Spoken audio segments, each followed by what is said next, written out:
ليه براندات كبيرة بتلاقي إن اللون الأساسي بتاعهم أحمر؟ يعني مثلا بتلاقي مطاعم زي ماكدونالدز، كنتاكي، بيتزا هات اللون بتاعهم أحمر. تلاقي مثلا شركة زي فودافون اللون بتاعها أحمر. دلوقتي اتصالات برضو في مصر ابتدت تحول لونها للون الأحمر.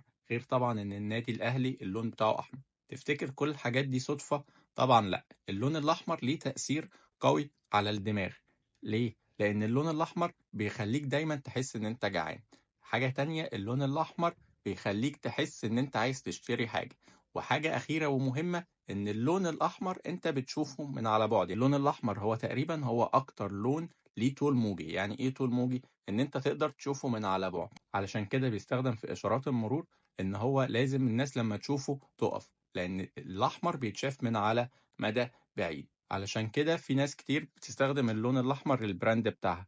قول لي أنت لما بتشوف اللون الأحمر بيجي في دماغك أنهو براند على طول؟